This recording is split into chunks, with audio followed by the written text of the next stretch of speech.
الحمد لله رب العالمين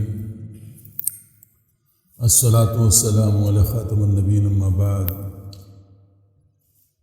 أعوذ بالله من الشيطان الرجيم بسم الله الرحمن الرحيم ولتكن منكم أمة يدعون إلى الخير ويأمرون بالمعروف وينهون عن المنكر وأولئك هم المفلحون. وقال الله تعالى لولا ينهاهم الربانيون والأحبار عن قولهم الإثم وأكلهم السحت لبئس ما كانوا يصنعون. وقال رسول الله صلى الله عليه وسلم من رأى منكم منكرا فليغيره بيده فإن لم يستطع فبلسانه وإن لم يستطع فبقلبه وذلك أضعف الإيمان. وقال عليه الصلاة والسلام ما من رجل يكون في قوم يعمل فيهم بالمعاصي يقدرون على أن يغيروا عليه ولا يغيرون إلا أثابهم الله منه بعقاب قبل أن يموتوا. وقال عليه الصلاة والسلام إذا أملت الخطيئة في الأرض من شهدها فكرها كان كمن غاب عنها ومن غاب فرضيها كان كمن شهدها. وقال عليه الصلاة والسلام أوحى الله عز وجل إلى جبرائيل عليه السلام أن اقلب مدينة كذا وكذا بأهلها فقال يا رب إن فيهم عبدك فلانا لم يعصك طرفة عين فقال اقلبها عليهم وعليهم فإن وجهه لم يتمعر في ساعة قط. صدق الله العلي العظيم وصدق رسول النبي الكريم. معزز خواتین و حضرات، اس وقت پوری دنیا میں مسلمان بڑی کسب و پرسی میں ہیں، مشکلات میں ہیں، مسائل میں ہیں. وسائل کے ہوتے ہوئے بھی پریشان ہیں. دھوکہ ان کو دیا جا رہا ہے لیکن سنبھلتے نہیں. اصل میں جو ہمیں سورہ فاتحہ میں بتایا گیا ہے اس پر، اور جو سورہ بقرہ کے بالکل ابتدائی رکوع میں ہمیں بتایا گیا ہے، اس پر جب تک ہمارا یقین نہیں ہوگا اس وقت تک ہمارے مسائل بڑھتے جائیں گے.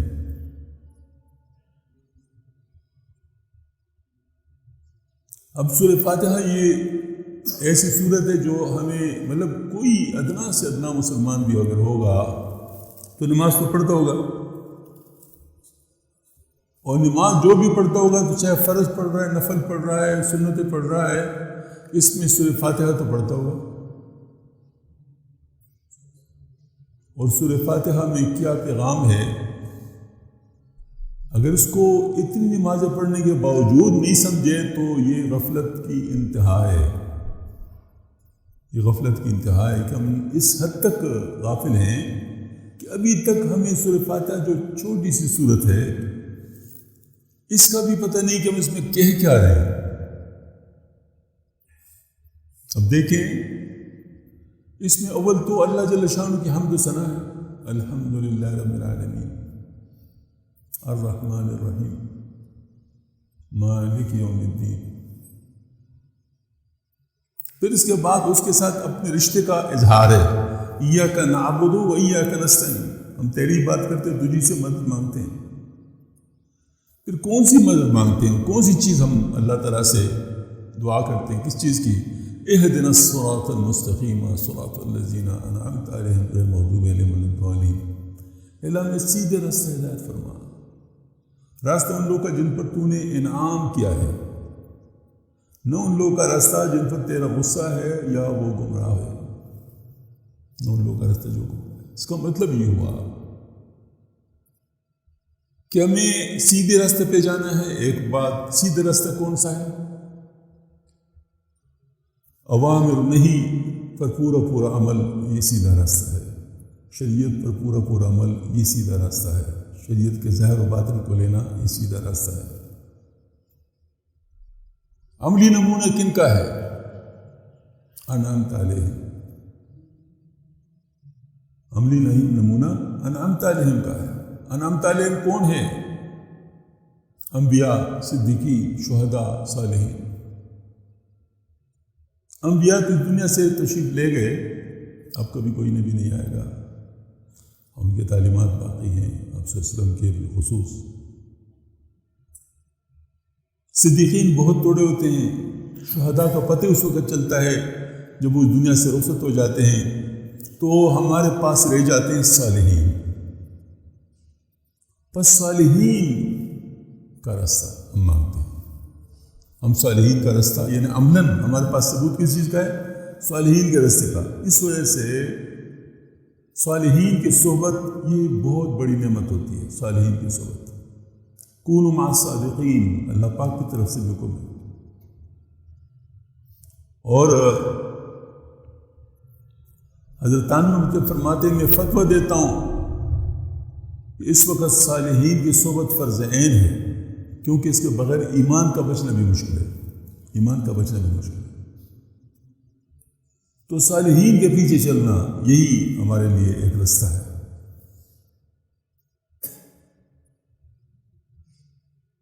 پھر اللہ تعالیٰ نے ہمیں قرآن دیا ہے، ذالک الکتاب لا ریب فیہ ھدی للمتقین۔ متقین کی تعریف پر الذین یؤمنون بالغیب ویقیمون الصلاۃ ومما رزقناہم ينفقون والذین یؤمنون بما انزل الیک وما انزل من قبلک وبالآخرۃ ھم یوقنون۔ آخرت پر یقین رکھنے والے، ایمان بالغیب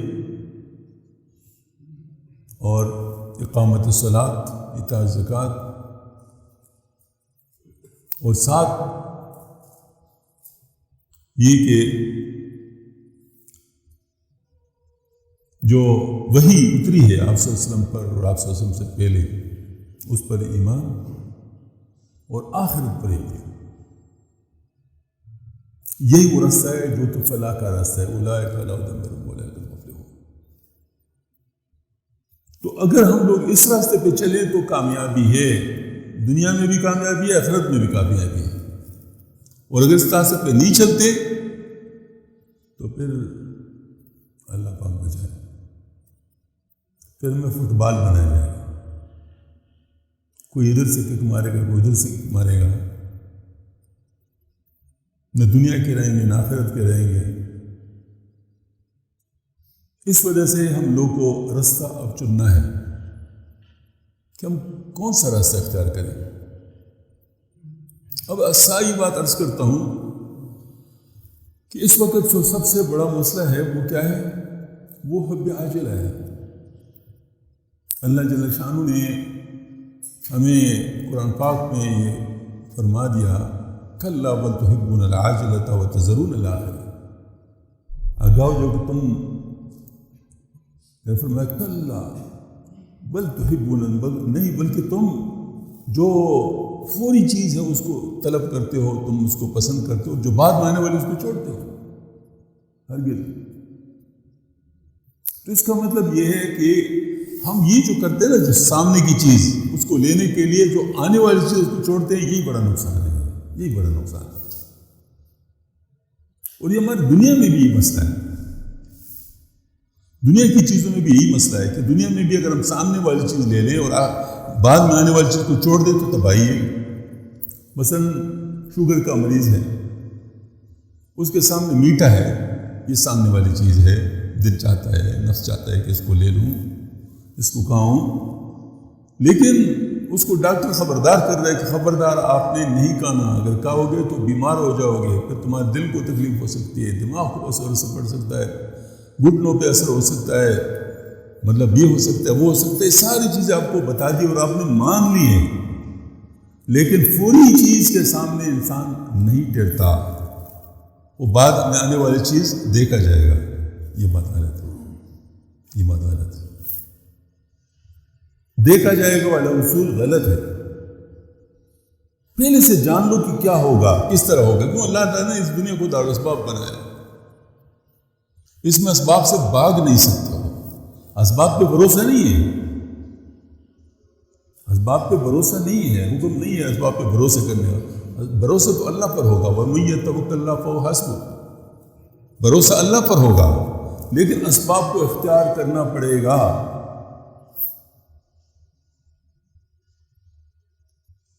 اگر کوئی کچھ نہ کھائے اور مر جائے تو ثواب ہے، عذاب ہے. ہاں جی، خودکشی ہے، حرام ہوتا. ہاں جی، تو اب اللہ پاک نے کھانے پینے کو سبب بنایا. بیمار ہے، پرہیز نہیں کرتا. اس کا تو میں بہت آسان طور پر عرض کرتا ہوں. دیکھو خودکشی حرام ہے نا. خودکشی کیا ہے؟ آپ نے کوئی زہر کھا لیا، کوئی مصیبت، کوئی آلے سے، اور 5 منٹ میں مر گئے، یہ خودکشی ہے. اور کوئی ایسی چیز کر رہے ہو جس سے 5 سال میں مر جاتے ہو، تو کیا چیز ہے؟ وہ کیا چیز ہے؟ چیز تو یہی ہے، صرف وقت ذرا بڑھ گیا نا، اور تو کچھ نہیں ہے. اس کا مطلب ہے کہ ہمیں اسباب کو اختیار کرنا ہے، لیکن اسباب پہ بھروسہ نہیں کرنا. اسباب کے لیے مسبب الاسباب کو نہیں چھوڑنا. مسبب الاسباب کے حکم کے مطابق اسباب کو اختیار کرنا، یہی وہ کیا ہے؟ یہی مومن کا شعور ہے. ہمیں یہ کرنا پڑے گا. یہ تو خیر اصولی باتیں ہیں، ان تمام اصولوں کو جاننا ضروری ہے. اس وقت جو بات میں عرض کرنا چاہتا تھا وہ یہ عرض کرنا چاہتا تھا کہ جیسے دنیا کے اسباب ہیں، کوئی آگ میں ہاتھ ڈالتا ہے تو جلتا ہے، پانی اس کو ڈبو سکتی ہے، زہر اس کو مار سکتی ہے، یہ اسباب ہیں. اس طرح اگر کوئی شخص گناہ کرتا ہے تو یہ بھی ایک سبب ہے عذاب کا. مطلب یہ ہے کہ کوئی گناہ کرتا ہے، اس کو ہلکا سمجھتا ہے، تو جیسے ایک انسان دنیا کی کسی سبب کو ہلکا سمجھتا ہے، اس کا نقصان اٹھاتا ہے، اس طرح گناہ کو کوئی کرتا ہے، اس کو ہلکا سمجھتا ہے تو اس کا نقصان بھی وہ اٹھائے گا. ظہر الفساد فی البر والبحر بما کسبت ایدی الناس. عالم میں فساد برپا ہو گیا ان کے اعمال کی وجہ سے. تو اب یہ جو اعمال ہمارے ہیں یہ اوپر جا رہے ہیں، اور نیچے کیا چیز آ رہی ہے؟ ان کا نتیجہ آ رہا ہے. ان کا نتیجہ آ رہا ہے. برے اعمال یہاں نیچے سے اوپر جا رہے ہیں، اوپر سے سخت تکوینی احکامات آ رہے ہیں، بارشوں کے ذریعے سے، سیلابوں کے ذریعے سے، زلزلوں کے ذریعے سے، بیماریوں کے ذریعے سے. یہ سب احکامات اوپر سے آ رہے ہیں. اگر ان چیزوں سے بچنا ہے تو جو اس کی جڑ ہے اس کو کاٹنا چاہیے نا. تو جڑ کیا ہے؟ وہ اللہ پاک سے بغاوت ہے، فسق و فجور ہے. اس کو دور کر دو، اللہ تعالیٰ اچھے احکامات بھیج دے گا. اور یہ صرف اپنا نہیں ہے، اپنے لیے نہیں ہے، بلکہ ہم لوگ ایک معاشرے کے افراد ہیں، تو پورے معاشرے کا سوچنا ہے، صرف اپنا نہیں سوچنا. تو اب دیکھیں یہاں پر یہ کیا فرمایا ہے. یہاں پر یہ فرمایا، آپ صلی اللہ علیہ وسلم نے فرمایا من رأى منکم منکرا فلیغیرہ بیدہ فإن لم یستطع فبلسانہ وإن لم یستطع فبقلبہ وذلک اضعف الایمان. اگر کوئی منکر کوئی شخص دیکھ لے تو چاہے کہ اس کو تبدیل کر لے، اس کی اصلاح کر لے ہاتھ کے ذریعے سے.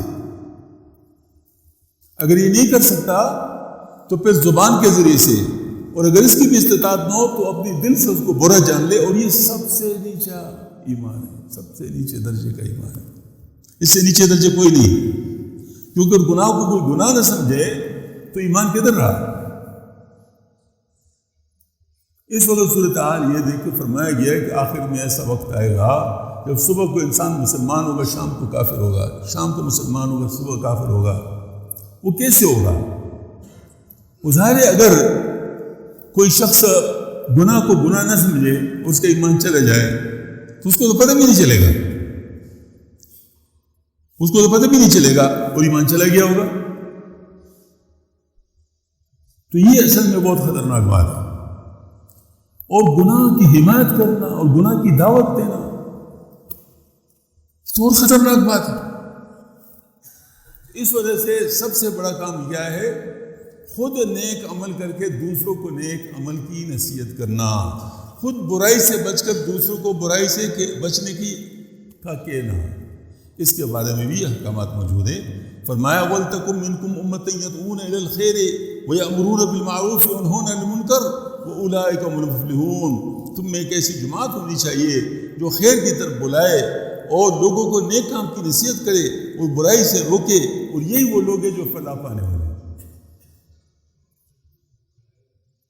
اچھا، اس میں لوگوں نے تخصیص کی ہوئی ہے، تقسیم کیا ہوا ہے اپنی طرف سے. اللہ پاک کی طرف سے تقسیم نہیں ہے. ہاں، اللہ کی طرف سے تقسیم نہیں ہے، لوگوں نے تقسیم کیا. کیا ہے یہاں پر دیکھو لفظ کیا ہے؟ وَلْتَكُن مِّنكُمْ أُمَّةٌ يَدْعُونَ إِلَى الْخَيْرِ وَيَأْمُرُونَ بِالْمَعْرُوفِ وَيَنْهَوْنَ عَنِ الْمُنكَرِ. یہ واو کیا چیز ہے؟ یعنی یہ بھی اور یہ بھی ساتھ دونوں فرمایا ہے. یعنی یأمرون بالمعروف بھی ہوگا اور ینہون عن المنکر بھی ہوگا. اس وقت صورتحال یہ کہ یأمرون بالمعروف کو لوگ مانتے ہیں، ینہون عن المنکر والی بات نہیں ہے. حالانکہ عذاب کس چیز پر آتا ہے؟ ینہون عن المنکر نہ کرنے سے عذاب آتا ہے. برائی سے نہ روکنا جو ہے نا، مطلب اس پر عذاب آتا ہے.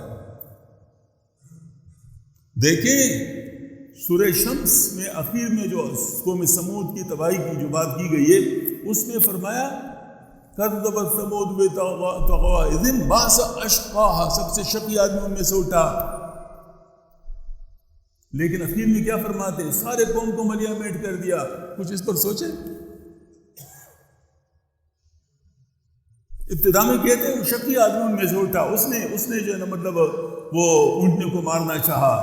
اور پیغمبر نے کہا، صرف پیغمبر نے کہا ایسا نہ کرو، یہ اللہ کی اونٹنی ہے اور اپنی باری پہ پانی پیتے ہیں، اس کو نہ مارو. اس نے تکذیب کی پیغمبر کی. اس میں فرمایا کہ فَكَذَّبُوهُ فَعَقَرُوهَا، اور اس کی جھٹلایا اور کیا اقرار کر لیا، اس کو مار دیا. تو پھر کیا ہوا؟ فَدَمْدَمَ عَلَيْهِمْ رَبُّهُمْ عَلَيْهِمْ نہیں بتایا. فَدَمْدَمَ عَلَيْهِمْ رَبُّهُمْ بِذَنبِهِمْ فَسَوَّاهَا وَلَا يَخَافُ عُقْبَاهَا. پورے قوم کو تباہ کیا. لیکن شروع کہاں سے ہوا؟ اگر وہ قوم اس کو روکتے تو نہ تباہ ہوتے. سمجھ میں آ گئی بات؟ قوم نے روکا نہیں تو کیا ہوا؟ سب تباہ ہو گئے. تو اس وقت مسئلہ یہ ہے کہ ہر ایک آدمی اپنا رسوخ استعمال کر لے. بادشاہ اپنی طاقت استعمال کرے گا، علماء اپنی زبان استعمال کریں گے، عوام اپنا رسوخ استعمال کریں گے، بائی کو بچائے گا. ہاں اس طرح، اور تو اس طریقے سے کیا ہوگا؟ یہ معاشرہ بچ سکتا ہے. ورنہ اگر ہم سمجھے کہ نہیں وہ یار ایک اپنے قبر میں سوئے گا، تو یہ بات نہیں ہے. دیکھو ذرا سوچیں. یہاں پر حدیث شریف اور آ رہی ہے، وہ حدیث شریف بھی سناتا ہوں، بہت ڈرانے والی حدیث شریف ہے.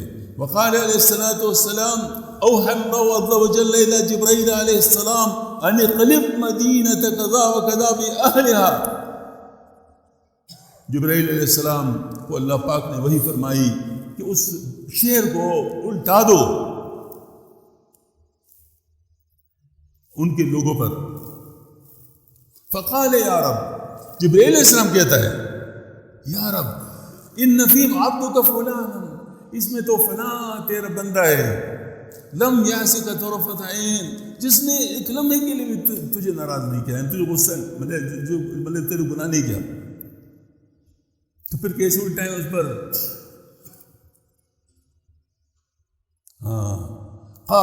فقال اغلبها علیہ وعلیہم، فرمایا اللہ پاک نے اسی پر الٹا دو اور ان پر الٹا دو. فإن وجهه لم يتمعر في ساعة قط، اس کے چہرے پر ذرا بر بھی کوئی تبدیلی نہیں آئی ان برے اعمال کی وجہ سے، جس سے کوئی محسوس نہیں کیا کہ یہ برے اعمال ہو رہے ہیں، جس کی وجہ سے پورے شہر کو الٹا دیا گیا۔ یہ دیکھو حدیث شریفہ ہے، قرآن میں بھی میں نے بتا دیا آپ کو، حدیث شریف کا بھی بتا دیا، یہ کس سے کہانیاں نہیں ہیں۔ ہاں جی، ہمیں اس کے بارے میں فکر کرنی ہوگی۔ اس وقت 3 چیزیں بہت زیادہ ہیں، اللہ ہمیں معاف فرمائے، اس وقت بہت زیادہ ہیں، بہت زیادہ ہیں، بے تحاشا ہیں۔ نمبر 1 جھوٹ۔ آج کل ہر شخص کے جیب میں تقریباً موبائل ہے، اور جو جھوٹوں کا ذخیرہ ہے، سوشل میڈیا جھوٹوں کا ذخیرہ ہے۔ اور پھر مسئلہ یہ ہے کہ جو کوئی چیز دیکھتا ہے تو یہ تحقیق نہیں کرتا کہ یہ صحیح ہے غلط، بس فوراً فارورڈ کر لیتا ہے، وہ جھوٹ میں حصہ دار ہو جاتا ہے۔ اگر تحقیق کے بغیر سچی بات کو بھی اس نے فارورڈ کر لیا، وہ بھی جھوٹ میں شمار ہو جائے گا، بغیر تحقیق کے اگر بھیج دیا۔ پہلے تحقیق کرو، علماء سے پوچھو، سمجھداروں سے پوچھو کہ یہ بات صحیح ہے یا غلط ہے۔ مجھے خوب یاد ہے حضرت مولانا مصطفیٰ صاحب رحمۃ اللہ علیہ تبلیغی جماعت کے وہاں پر ریونڈ کے مقیمین حضرات میں سے تھے، ہدایت سنتے تھے، ہدایت دیتے تھے اور کارگزاری سنتے تھے۔ تو ایک دفعہ کارگزاری سن رہے تھے، فرمایا بزرگوں دوستو، جب کبھی بیان میں کوئی نئی بات سنو نا تو علماء سے تحقیق کر لیا کرو کہ یہ بات صحیح ہے غلط ہے، اس کو آگے نہ بتانا۔ اگر بغیر تحقیق کے بتاؤ گے تو جھوٹ میں شمار ہو جائے گا۔ پھر مثال کے لیے فرمایا بھائی صاحب اٹھو، ایک صاحب کو اٹھا دیا، بتاؤ گشت کے آداب بتاؤ، گشت کے آداب بتاؤ۔ اب گشت کے آداب بتانے شروع کیا تو اس نے کہا گشت اتنا بڑا اونچا عمل ہے کہ اس کے پہلے قدم پہ سارے گناہ معاف ہو جاتے ہیں۔ حضرت نے روک دیا، بھائی کس سے سنا ہے بتاؤ، کس سے سنا ہے؟ اپنی طرف سے باتیں بتاتے ہو، کس نے بتایا آپ کو؟ فرمایا گشت سے سارے گناہ معاف نہیں ہوتے، گشت سے سارے گناہ معاف نہیں ہوتے، ہاں کچھ گناہ معاف ہو جاتے ہیں کیونکہ سارے گناہ تو توبہ سے معاف ہوتے ہیں۔ اب مجھے بتاؤ یہ ساری جگہ پر ہی چل رہی ہے نہیں چل رہی ہے؟ ہی نہیں ہے۔ کم از کم میں گواہ ہوں کہ میرے سامنے حضرت نے بات فرمائی ہے۔ ہاں جی، تو اس کا مطلب ہے کہ نہیں ہو رہا ہے نا اس پر عمل، اس پر عمل نہیں ہو رہا۔ تو یہ بات ہے کہ تحقیق کر لینا چاہیے کہ کون سی بات ٹھیک ہے، کون سی بات غلط ہے، اور پھر اس کے بعد اس کو میں سوشل میڈیا کے لیے بات کی ہے۔ سوشل میڈیا پر اس قسم کی چیزیں آتی ہیں جو بالکل صراحتاً جھوٹ ہوتی ہے۔ اب تھوڑی سی تحقیق کر لے تو پتہ چل جائے گی تو جھوٹ ہے۔ بھائی جھوٹی حدیثیں اس لیے پھیلی کہ لوگوں نے حسن ظن میں کہا بھائی حدیث شریف ہے ٹھیک ہی ہوگا، تو جھوٹی حدیثیں پھیل گئی۔ تو اس وجہ سے کبھی بھی کسی بات پر بغیر تحقیق کے نہ عمل کرے نہ اس کو آگے بڑھائے، یہ بہت ضروری ہے۔ حوالہ ہونا چاہیے۔ آپ کو پتہ ہے نا جو مفتیان کرام جو فتویٰ دیتے ہیں تو ساتھ نیچے کچھ لکھتے ہیں نا، پورا حوالہ دیتے ہیں کہ اس طرح اس طرح اس طرح، حالانکہ وہ عالم ہوتے ہیں، لوگ ان کی بات پر ویسے بھی یقین کر سکتے ہیں، لیکن نہیں، وہ پورا حوالہ دیتے ہیں۔ تو اس کا مطلب ہے کہ ہم لوگ کو جھوٹ سے اپنے آپ کو بچانا چاہیے، جس کی ایک صورت یہ بھی ہے، باقی تقسیم بہت زیادہ وقت نہیں ہے۔ دوسری چیز جو بہت زیادہ ہے وہ رشوت ہے۔ پہلے رشوت کو چھپے انداز میں لیا جاتا تھا، اب کھل کے لیا جاتا ہے۔ اس وقت بالکل خوف ختم ہو گیا ہے۔ رشوت سے صحیح غلط اور غلط صحیح ہو جاتا ہے۔ الراشی والمرتشی فی النار، رشوت دینے والا لینے والا دونوں جہنمی ہیں۔ اور اکثر رشوت کی ابتدا دینے والے سے ہوتی ہے۔ بعض لوگ رشوت نہیں لینا چاہتے، ذرا اچھے ماحول سے آئے ہوتے ہیں، یہ لوگ جو دینے والے ان کو راشی بنا دیتے ہیں۔ کیوں؟ وہ اپنے مسائل جو غلط چیزیں ہوتی ہیں وہ ان کو حل کرنے کے لیے یہی راستہ اپناتے ہیں، اس کی وجہ سے رشوت پھیل جاتی ہے۔ تو رشوت بہت زیادہ پھیل گئی ہے، یہ بھی بہت بری حرکت ہے، اللہ تعالیٰ ہمیں اس سے بچائے۔ بھئی خدا کی قسم ایسی چیزوں میں برکت نہیں ہوتی۔ کوئی رشوت کے پیسے سے ابھی تک کوئی خوش ہو تو مجھے بتا دے، نہیں خوش ہو سکتا، آگ لگے گی اس کے گھر میں۔ ہر طرف سے اس کو بے سکونی ہوگی، بے اطمینانی ہوگی. کوئی مجھے ایک آدمی بتا دے جو رشوت لیتا ہو اور وہ اپنے گھر میں خوش ہو. یہ بات ہم سے پوچھو. میں آپ کو ایسی کہانیاں بتا سکتا ہوں، کس سے بتا سکتا ہوں جو میری دیکھی ہوئی چیزیں ہیں.